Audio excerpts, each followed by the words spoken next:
नमस्कार जी। नमस्कार सर। क्या नाम है जी आपका? मेरा नाम रितु वर्मा है।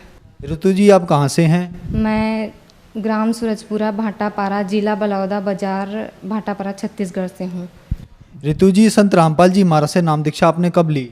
मैंने संत रामपाल जी महाराज जी से नाम दीक्षा 19 सितंबर 2020 में ली है सर। संत रामपाल जी महाराज से नाम दीक्षा लेने से पहले आप क्या भक्ति साधनाएं करती थीं? मैं सर जी संत रामपाल जी महाराज जी से नाम दीक्षा लेने से पहले सभी देवी देवताओं की भक्ति किया करती थी। सोमवार का व्रत रखती थी, दुर्गा माता का व्रत रखती थी, शनिदेव का व्रत रखती थी, साईं बाबा का व्रत रखती थी और सभी तीर्थ स्थलों पर भी जाया करती थी। जैसे कि आपने बताया कि आप बहुत सारे भक्ति साधनाएं करती थी, बहुत सारे व्रत रखती थी, तो फिर क्या कारण बना कि आप संत रामपाल जी महाराज की शरण में आई? मैं बहुत परेशान थी भगत जी। मुझे शारीरिक कष्ट बहुत थे, जैसे कि सिर में दर्द होना, कमर में दर्द होना, छाती में दर्द होना। मैं बहुत परेशान रहा करती थी, लेकिन मुझे कहीं से आराम नहीं मिला। तो एक बार मेरे पति जी ने की राह बुक लेकर आए मेरे घर, तो उसने बोला कि इसको पढ़ के देखो, इसमें बहुत अच्छा ज्ञान लिखा हुआ है।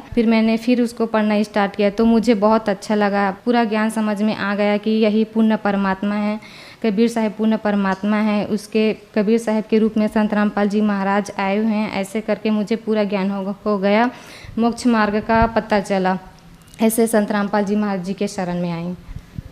संत रामपाल जी महाराज से नाम दीक्षा लेने के बाद क्या आपको लाभ भी मिले? जी हाँ सर जी, लाभ तो मुझे बहुत सारे हुए हैं, लेकिन मैं मेन पॉइंट को बताती हूँ। जैसे कि मुझे सिर में दर्द होता था, मैं अपने ससुराल में ठीक से काम नहीं कर पाती थी। जहाँ शाम होता था तो सिर में दर्द होता था, मैं टेबलेट लेकर ही मुझे काम करना पड़ता था। और छाती में दर्द, ऐसा लगता था कि जैसे दिल में छेद है। और कमर में दर्द और गले, ये आप देख सकते हैं सर जी, ये गले में कैंसर हो गया था। डॉक्टर ने बोला कि इसको ऑपरेशन करना पड़ेगा, ऐसे करके। फिर मैं बहुत डर गई कि मुझे ऑपरेशन नहीं कराना, ऐसे करके। फिर एक जगह पता चला कि बेलपान गांव है बिलासपुर क्षेत्र में, तो वहाँ पता चला कि वहाँ आयुर्वेदिक दवाई लगाते हैं, वहाँ ठीक हो जाता है, ऐसे करके। फिर पापा मुझे बोलने लगे कि चलो वहीं चलते हैं, वहाँ ठीक हो जाएगी तू, ऐसे करके। फिर वहाँ मैं चली गई। फिर चली तो गई, ठीक तो हो गया सर जी, लेकिन 1.5-2 साल बाद फिर उत्पन्न हो गया ये कैंसर। फिर मैं संत रामपाल जी महाराज जी की शरण में आई। संत रामपाल जी महाराज जी से मैंने मन ही मन अरदास लगाया कि हे परमात्मा, मुझे कहीं नहीं जाना, ना ही डॉक्टर के पास जाना है, ना ही ओझा तांत्रिकों के पास, और ना ही कुछ दवाई लगानी है, ना ही कुछ गोली खानी है, ऐसे करके मैंने मन ही मन संत रामपाल जी महाराज जी से प्रार्थना की। तो ये कैंसर अपने आप ही ठीक हुआ है सर जी।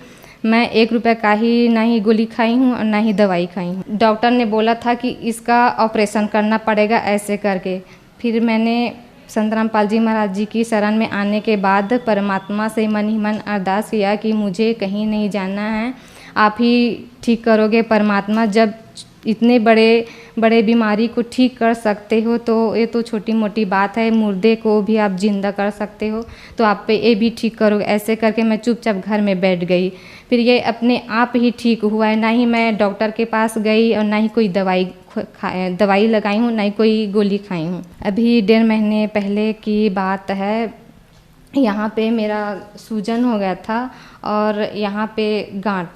तो मैं सोनोग्राफी करने के लिए बोले डॉक्टर, तो सोनोग्राफी करवाया तो डॉक्टर बोले कि ये कैंसर है, इसका ऑपरेशन करना पड़ेगा, और इस जगह का कैंसर है, इसका ऑपरेशन करना पड़ेगा, और ये गांठ है, इसका भी ऑपरेशन करना पड़ेगा, इसका दूसरा कोई इलाज नहीं है, ऐसे करके।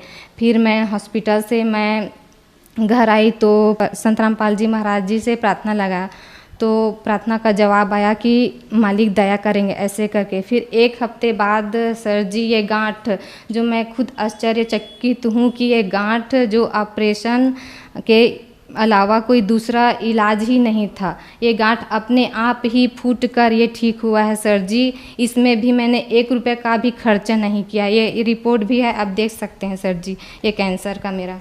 ये कैंसर का रिपोर्ट है सर जी, आप देख सकते हैं। इसमें डॉक्टर ने ऑपरेशन के लिए बोल दिया था। डॉक्टर ने बोला कि ऑपरेशन के अलावा इसका कोई दूसरा इलाज ही नहीं है।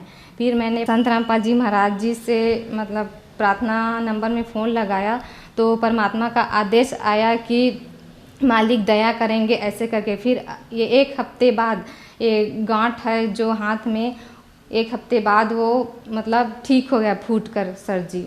आज मैं सही ज़िंदगी जी रही हूँ सर जी। 1 रुपये का खर्चा भी नहीं है, ये अपने आप ही ये कैंसर और गांठ ठीक हुआ है सर जी।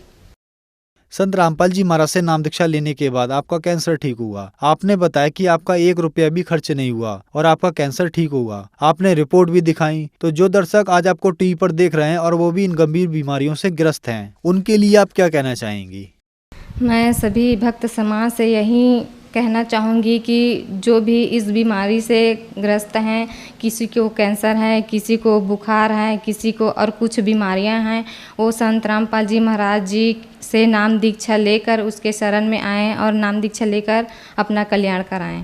संत रामपाल जी महाराज से नाम दीक्षा कैसे ली जा सकती है? संत रामपाल महाराज जी से नाम दीक्षा ऐसे ले सकते हैं। टीवी पर एक नीचे पीली पट्टी चलती है, उस पर नंबर लिखे होते हैं। उस नंबरों पर आप कांटेक्ट करके नामदान केंद्र पर संत रामपाल महाराज जी से नाम दीक्षा लेकर अपना कल्याण करा सकते हैं। धन्यवाद जी। सत साहेब।